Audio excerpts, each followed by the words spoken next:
सिंचनाच्या क्षेत्रामध्ये खूप मोठं काम गेल्या काही वर्षांमध्ये केलेलं आहे। आपल्याला माहिती आहे की जवळपास 160 प्रकल्पांना आपण फेर प्रशासकीय मान्यता दिली आहे।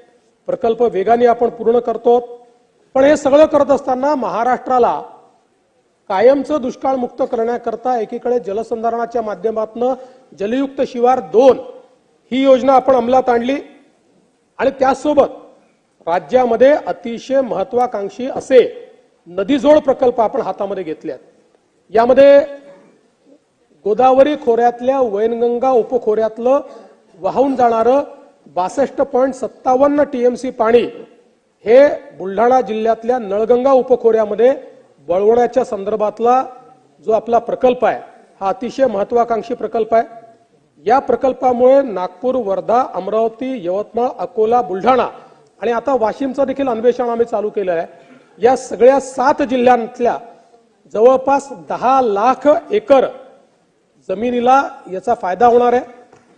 याच्यामध्ये 31 नवीन धरणं, 6 धरणांची उंची वाढ आणि 426 किलोमीटरचा कालवा म्हणजे 426 किलोमीटरची नवीन नदी आपण तयार करतो आहोत आणि जवळपास याच्या 87,342 कोटी रुपयांना प्रकल्पाला मान्यता दिली आहे। सर्वेक्षण आणि अन्वेषण हे जे 2 भाग आहेत याच्यामध्ये 1232 कोटी रुपयाचा खर्च अपेक्षित आहे। सर्वेक्षणाचं 385 कोटी रुपयाच्या कामाला 13 जानेवारीला वर्क ऑर्डर देखील दिलेली आहे। प्रकल्प अहवाल तयार होऊन प्रत्यक्ष काम सुरू व्हायला 2 वर्ष याला लागतील, टेंडर वगैरे सगळं करून, कारण खूप मोठं काम आहे आणि त्यानंतर साधारणपणे 6 ते 8 वर्षामध्ये हे काम पूर्ण होणं अपेक्षित आहे आणि यामुळे संपूर्ण विदर्भाचं चित्र हे पूर्णपणे बदलेल आणि कुठेही दुष्काळ आपल्याला दिसणार नाही अशा पद्धतीचं हे काम आपण या ठिकाणी हातामध्ये घेतलेलं आहे। यासोबत आपण अजून जे काही कामं हातामध्ये घेतलेली आहेत त्यात एक महत्त्वाचं पश्चिम वाहिनी वैतरणा उल्हास उपखोऱ्यातील अतिरिक्त पाणी मराठवाडा प्रदेशातील गोदावरी खोऱ्यात वळवण्याकरता आपण एक त्या ठिकाणी काम हातात घेतलंय। या संदर्भात आपण 17/9/2019 शासन निर्णय घेतला होता आणि त्यानंतर जी काही समिती आपण गठीत केली होती त्या समितीच्या अहवालानुसार आपण उल्हास खोऱ्यातनं 34.80 टीएमसी, वैतरणा खोऱ्यातून 19.90 टीएमसी असं एकूण 54.70 टीएमसी पाणी हे वळवणार आहोत। त्या दृष्टीने आपण त्याचं संपूर्ण माझ्याकडे विवरण आहे, ते सगळं विवरण मी देणार नाही, पण साधारणपणे या 54 टीएमसी पाणी मराठवाड्यात वळवण्याकरता सविस्तर प्रकल्प अहवाल हा तयार करण्याकरता आपण निविदा काढलेली आहे 61 कोटी रुपयाची।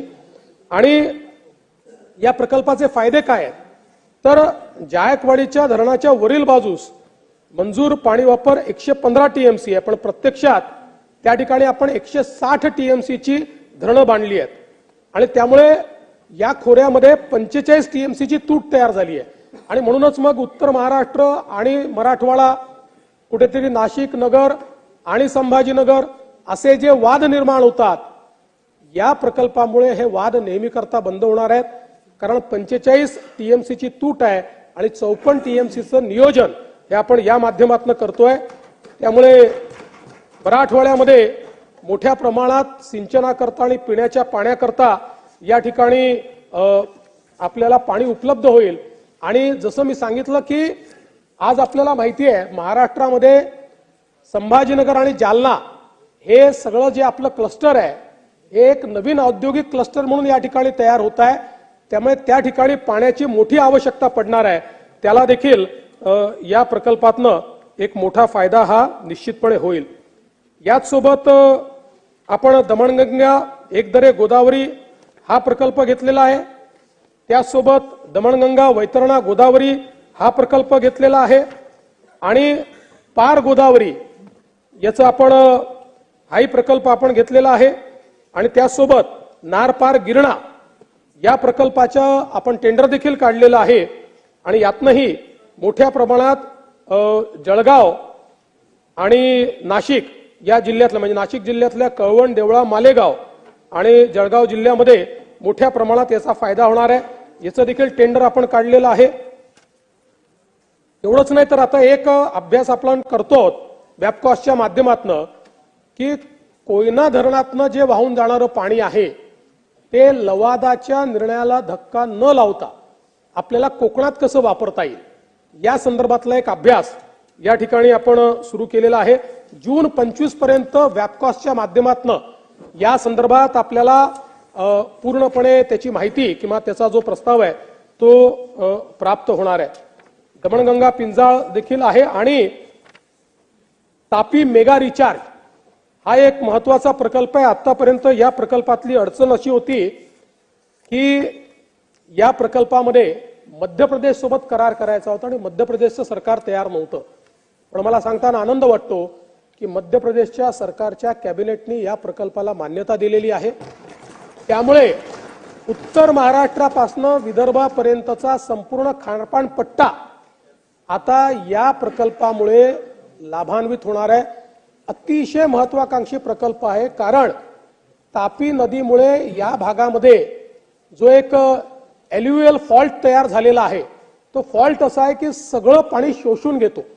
त्यामुळे त्या ठिकाणी कितीतरी टीएमसी पाणी शोषलं जातं. त्याचा उपयोग जर आपण केला आणि आम्ही स्वतः मागच्या काळात तिथे गेलो होतो, असं सरस्वती नदीसारखं ते आतून वाहत येतं आणि त्या ठिकाणी विहिरींमध्ये ते पाणी जाताना आपल्याला पाहायला मिळतं. त्यामुळे खूप मोठ्या प्रमाणात ते पाणी उपलब्ध होणार आहे.